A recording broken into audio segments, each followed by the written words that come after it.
مقصاكي بكرة أو كريتة في شور والله في متوى بخوا بليني داوبي وضع خوازين يا رسول عباد الله عادي والله دا زور خوش خوا براس بخوا دا زور خوش خم النبي إساتم لبن جوتكي حاجة كت حتى رازيك أي بس قوبم دا خم النبي أو بيغلش تفشو 205 205 250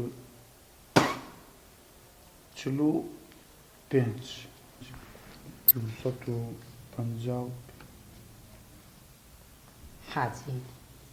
260 خجولنا حاجي 260 حفتاو بازدا 200 حاجي شلو اللي تقدر ما جي علي والله عطوش دا تو جو بقري لمن قصي خيري هيدي لي على جني او لو تمشى لكم لاقد غير لاقد صافا ولو هذه نزاني وحادي جامي أو كتشكاوى عينك كو والله قصيت بيتي أو خود الزاني شهلي كتمان بيجيش تو خواني بريستا عزبا قلت كبيتو قلت كان نبوه توا ألين خواني بريستا قوري عزبا كتشيوس أو كراج مراقي لي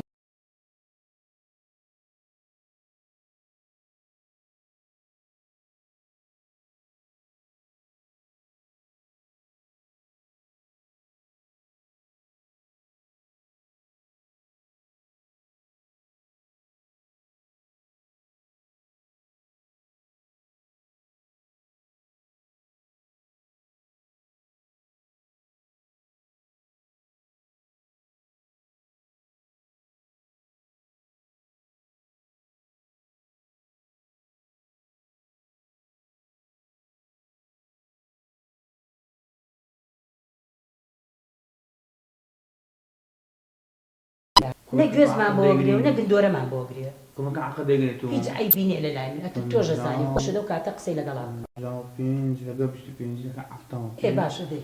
باشا ده باشا دي من تمام مطبخ اللي تيجي لنا أنا صوت بيجدو بينج شهلة جانا دايك جان والله قسم لقى باوك كرت تخوا باوك ديتي با تلفوني تبوك بابي تخوا دايك رازي بو تلفون قشايته تورولها شو كردنا ما بقربان دي ان شاء الله خيرك يا بقربان ايه ده يرسم تلفوني بوبكا ابوك شو تلفوني كيبوها كم تلفوني كيبوها كم الله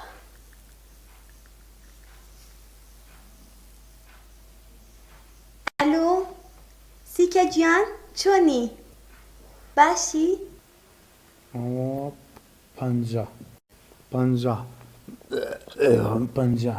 پنجا على قد 25 25 لقر پنجا يعني دو پنجا و 25 دو پنجا و 25 دكا حفتاو پنجا حفتاو پنج حاجي هل إذا جو بقري لمن دلاي بن بارد أنتو تروج خليكي بارا بجادني راوست يعني إيش كان مقصد أمن 25 مقصد رجنا كان 25 عمل 25 أو دبتة شان بنجا دبتة بنجا تيجي كشم مقصد بري 25 أما حفتاو بين مقصد يكش سيق لك حفتاو بين برين مقصد زمان كش ما مقصد برين أو دبتة شانقل دبتة شان دبتة الصط أو الصط دلاي بيك بخاتي أخويا أول شهلة تازة قصيلة قالوا كركت كرشي أول كذا لم يترى أخواتي شهلة هذا شيء تلفون شهلة بويك شهلة شيء يعني أيا رو شهلة كتمان بياو كجا بارتي كي يعني هذا سبوا كل تدا أخوازيك سكوا بخود برسياري ليبكو بزانة كيو كل جالس بين راق ليلة منك لشيء لا كركب برسا بسيادة كوكي كلام هي بزانة تشيو إيشي تشيو كاري تشيو كل تشيو مالي أنا تشيو أبدك دي ها شهلة تازة قصيلة إيه ده باشا وش هاد بسيادة أتدعي قليلة منك يعني لا أنا قليل باشا دا سو بارا اشتلا عيبا شحال مش بينجي كره تو تشلو خرجي بارا بجادني هذا نقول مجال ده اي دا سلاي اي بيسو مال اخر بياو دي بويرا اي شو باب ده ها دا صدي خوخك واسطه أو هذا بالمودة شام وقالوا لا تصفيدكم وهم بخير أو لا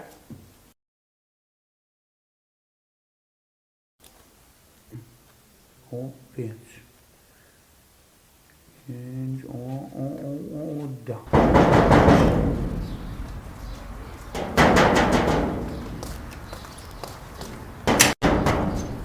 سيدك كيف ودك مرتب جانا وهاتي ماشي جانا بخير بي حياتنا باشي جانا كم كيف باشي باب مالا أنا مالي بس زور عصبية لو عصبية باخدها زي باك وزور عصبية تقول نادا لا لين نادا هاتشيكي ولا باش هاد شو دلين باش خاتمي خاتو خاتو دمر ما انتو ناري بو دمرم بابا مرا لا ممرم مرا دم بدركي نا ورا بمرا خو كجام لقى بوك مع قصبك هاتشيكي ولا باش تو انا بخاتي تو ها خاتمي طبعا. حتى حتى 5 حتى 5 أو 10 6 يا الله شنو تخدع 6 6 نوت نو 6 نوت 6 نوت 5 6 نوت 5 6 5 شو قصدك؟ هاتي ما نقول دهست أو باري لا دست وحياة ما نبى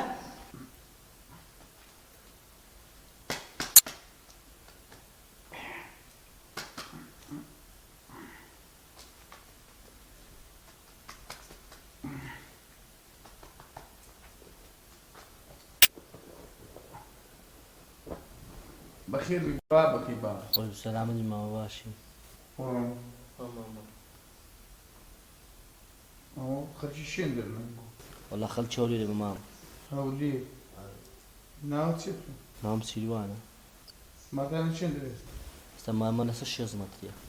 لكن باب ما والله مايك خاني كان هي والله خاني ما نيا أتو خاني خوت هي والله أمن دقة دايك باب هذه السيارة ثان هي نقول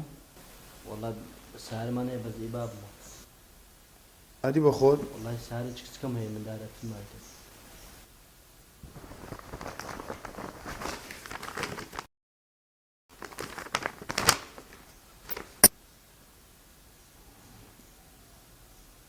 باب الناوي شيء باب ناي فتاحة هياك فاطمة ما متيئتو والله ما من مايا ما بدنا ما هاي خالد خارم هي تيج دكا والله قسانا جناخي صباب